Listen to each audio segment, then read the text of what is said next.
എനിക്ക് തോന്നിയത് ജോജു ജോർജ് ചെയ്തത് കറക്റ്റ് കാര്യമാണ്. കാരണം ഒരു പ്രൊഡ്യൂസർ അല്ലെങ്കിൽ ഡയറക്ടർ അവരുടേതായിട്ടുള്ള ഒരു കുട്ടിയെ ജനിപ്പിച്ചെടുത്ത് അത് അവരുടെ ഇത്രയും ഹാർഡ് വർക്കിലൂടെയാണ് ഒരു സിനിമ അവർ കൊണ്ടുവരുന്നത്.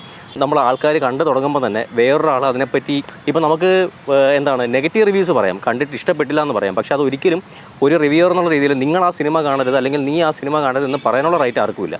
എല്ലാവരും പറയുന്നത് അഭിപ്രായ സ്വാതന്ത്ര്യം എല്ലാവർക്കും ഉണ്ടെന്നാണ്. ശരിയാണ്, എല്ലാവർക്കും അഭിപ്രായ സ്വാതന്ത്ര്യമുണ്ട്. പക്ഷേ ആ സ്വാതന്ത്ര്യം ഒരിക്കലും നീ അത് കാണരുത് മറ്റേ ആൾ കാണരുതെന്ന് പറയുന്നതാവരുത്. അതാണ് ഈ ഒരു കേസിലുണ്ടായത്. അപ്പോൾ അതുകൊണ്ട് തന്നെയാണ് എനിക്ക് തോന്നുന്നത് ജോജു ജോർജ് ആ പയ്യനെ വിളിച്ച് ഇങ്ങനെ സംസാരിച്ചപ്പോഴും എനിക്കത് കറക്റ്റായിട്ടാണ് തോന്നിയത്.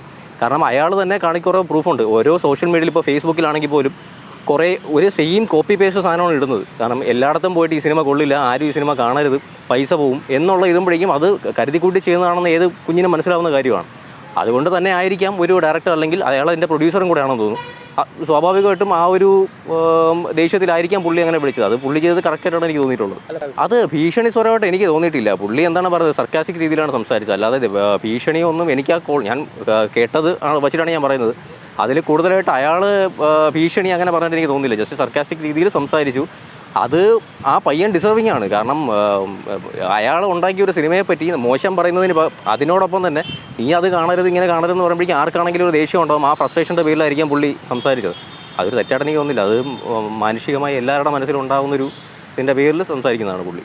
ഞാൻ 100% യോജിക്കുന്നു, 101% യോജിക്കുന്നു. ഞാൻ ജോജു ജോർജിനോടാണ് ഞാൻ നിൽക്കുന്നത്. ആള് പറഞ്ഞതിന് യാതൊരു കംപ്ലൈൻറ്റും ഇല്ല. ആളിൻ്റെ പടത്തിനെ കുറിച്ച് അപമാനിച്ചത് കൊണ്ടും പിന്നെ അതിനെക്കുറിച്ച് ഫേക്കാക്കി വിട്ടത് കൊണ്ടുമാണ് ആളിങ്ങനെ പ്രതികരിച്ചത്. അപ്പം അത് ഞാൻ ആളുടെ പക്ഷത്തെ ഞാൻ നിൽക്കത്തുള്ളൂ. വേറെ അത് തെറ്റാണ്. ആ കുട്ടി ഇത് പറഞ്ഞത് തെറ്റാണ്. 100% ശരിയാണ് ജോജു ജോർജ് പറഞ്ഞത്. എന്തായാലും അത് നിയമപരമായിട്ട് മുമ്പോട്ട് പോകണം. അല്ലാതെ നമ്മൾ അങ്ങനെ ഇത് പറഞ്ഞിട്ട് ഒരാൾക്ക് പെട്ടെന്ന് എടുത്തിയാടി ഒന്നും ചെയ്യാൻ പറ്റത്തില്ല. ഇത് നിയമപരമായിട്ടുള്ള ഇതാണെങ്കിൽ ഓക്കെയാണ്. നിയമപരമായിട്ട് പോകുന്നതാണ് ഏറ്റവും നല്ലത്. നിയമപരമായിട്ട് പോകുന്നതിനോടാണ് താല്പര്യം. ഈ ഫിലിമിനെ കുറിച്ചൊക്കെ ഒരുപാട് അപവാദങ്ങളൊക്കെ ഓരോരുത്തരിങ്ങനെ പറഞ്ഞിട്ടുണ്ട്. പല ആൾക്കാരും സംസാരിക്കണം നമ്മൾ കേട്ടിട്ടുണ്ട്. ഫിലിമിൽ പോവരുത്, അവിടെ അങ്ങനെയാണ് ഇങ്ങനെയാണെന്നൊക്കെ പറഞ്ഞാൽ കേട്ടിട്ടുണ്ട്. അല്ലാതെ ഇങ്ങനെയൊക്കെ ആൾക്കാർ പറയുന്നത് മാത്രമേ കേട്ടിട്ടുള്ളൂ. അല്ലാതെ ഇതിനെക്കുറിച്ച് വലിയ ഡീറ്റെയിൽസ് ഒന്നും അറിഞ്ഞുകൂടാ. ഇപ്പോൾ ഒരുപാട് സംഭവങ്ങൾ നടന്ന് ഇപ്പം ഞാൻ അതിനോടാണ് യോജിക്കുന്നത്. എന്നുവെച്ചാൽ ഈ സംഭവങ്ങൾ നടന്നതിനോട് യോജിക്കുന്നത്. ഇപ്പം ഈ ഫിലിമിനോടുള്ള ആൾക്കാരോടല്ല യോജിക്കുന്നത്. ഓരോ പ്രശ്നങ്ങൾ നടന്നാൽ നമ്മൾ അതിനോട് മാത്രമല്ലേ യോജിക്കുകയുള്ളൂ. അപ്പം അങ്ങനെ ഒരിത്